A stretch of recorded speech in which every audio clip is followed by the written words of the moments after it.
What's going on, y'all? Today is 10/18/2012. Hey, I appreciate y'all tuning in again. It's your buddy Brady Tolliver. Hey, I've gotten a lot of feedback from my videos, and I want to appreciate, or actually I appreciate all of the feedback from the good, bad, and in between. The key thing I took away is most of y'all said, Brady, just talk to us, man. You're not giving a formal speech. So, hey, that was very well noted, and I appreciate that feedback. Today I want to cover my three-point plan.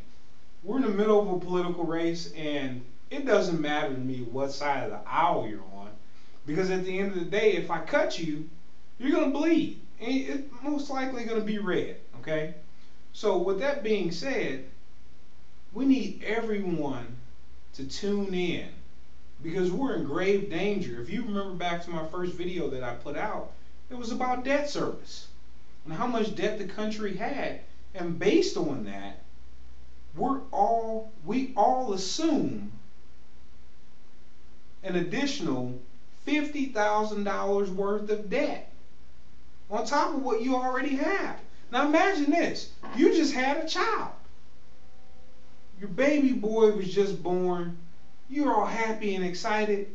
Instead of giving him a pacifier, you got to give him a note saying, little Bobby, guess what? I love you. I'm going to be here for you. Hopefully I can pay for college. Owe me $50,000. Right? That's what we're setting our kids up for. And guess what? If we don't stop the spending, compound that interest by the time they are working, how much will they really owe? Now I know the comeback some of y'all will say, because I have a lot of friends that are well off.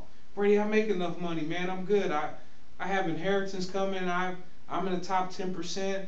That doesn't affect me. Yes, it does affect you, especially if you're in the top 3%. If you're one of the families that provide opportunities for employment, it really affects you, because of the people that are working for you or in financial turmoil. Guess what? As they used to say when we was in school, their thinking cap's on.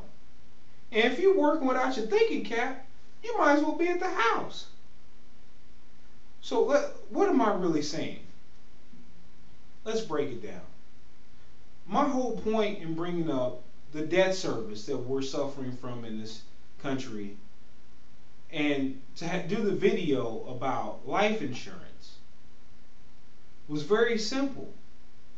I was created to talk to you about financial literacy. So all of my videos stemming from those 2 points of view were to highlight how financially illiterate we are as a nation. I'll give you a prime example.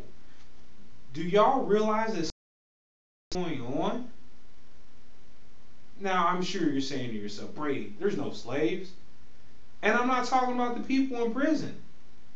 There's slaves sitting right next to you right now, on the couch. Hell, you might be a slave. Let's check it out. If you decided today that you no longer wanted to work, could you do it? Could you take a year off? Could you take 3 off? Could you never go back to work again? If the answer to that is no, then I hate to tell you, you're a slave. Now, you don't have to worry about getting whipped on your back. No, nope, none of that. But you do have to check in every 30 days. And every day you go to work, you're working to pay somebody else off.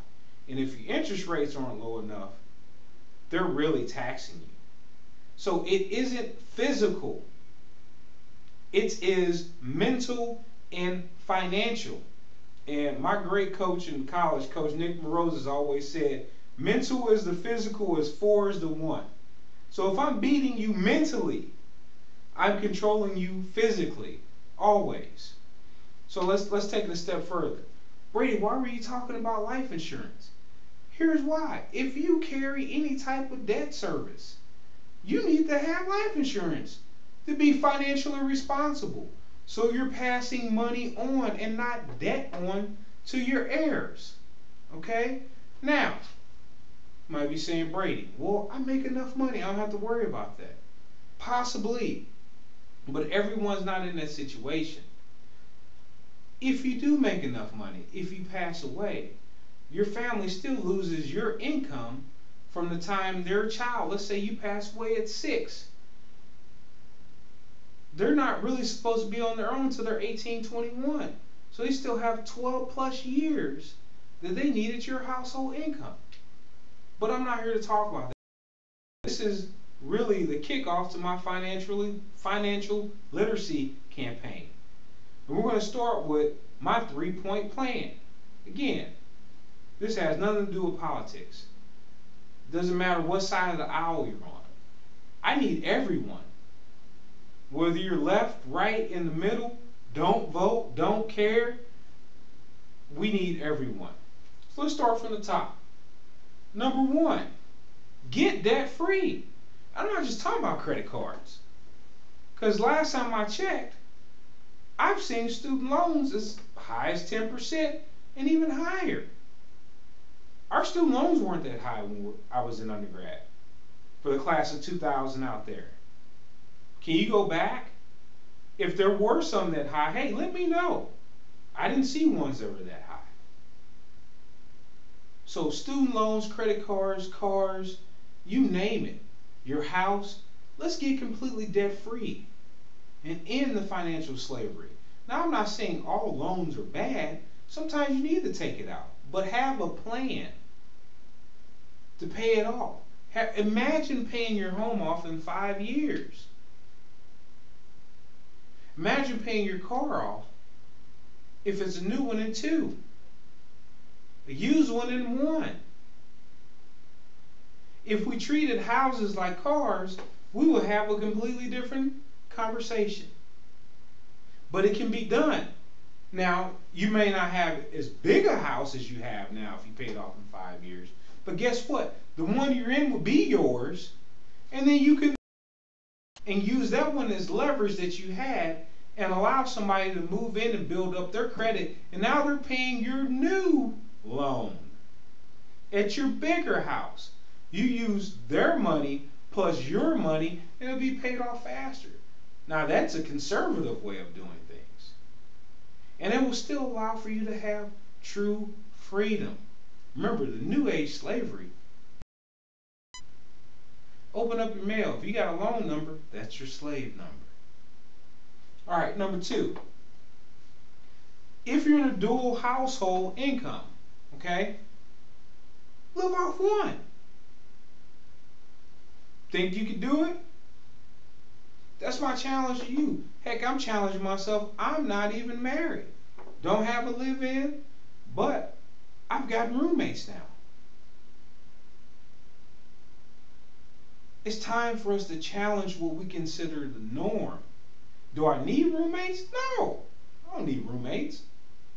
But how can I ask all of you to do something if I'm not willing to do it? It's time for us to change what we consider normal. The time is now. Our society is begging for us to be leaders in how we are financially responsible. I know a lot of influential people are my Facebook friends, and you guys are seeing it first. My challenge is to you. Change what we're doing. Utilize your financial resources to do more for the society and for yourself. The more powerful you are financially, the more we can survive and do a better job of thriving as a nation. The team is only as strong as the weakest link. And right now, our weakest links are failing. Lastly, give back.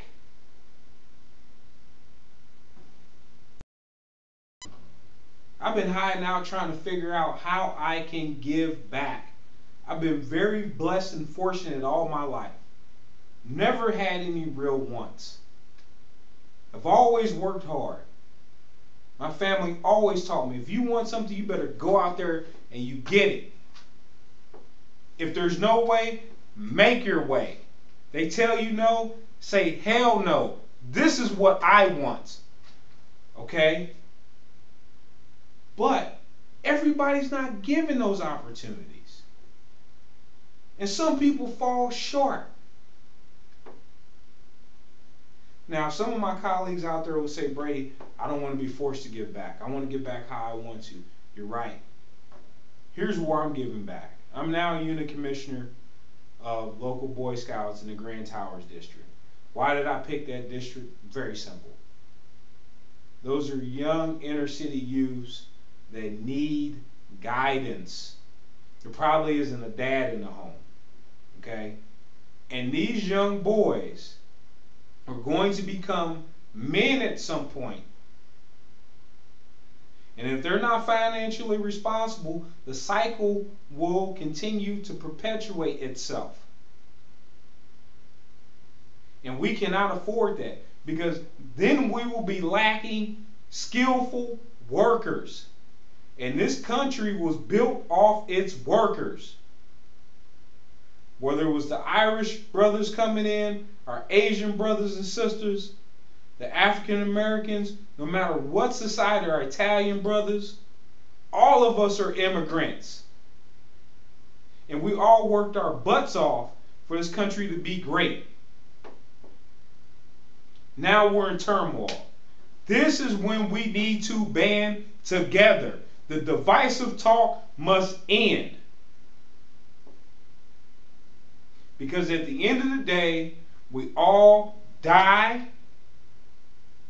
We all want our children to be educated. And we all want a piece of the American dream. The American dream was liberty and justice for all. It's financial today. Some of our greatest leaders, like Thomas Jefferson, even talked about being in bed with the banks. Now, I don't have anything against banks. I can go get money, and they take very good care of me. But when we become codependent upon institutions that make money off of debt, you see the result. At the end of the day, people, all I'm saying is, let's get back to making America great.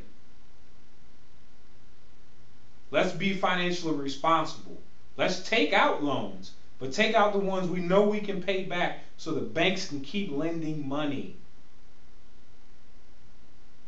So our credit rating stays high.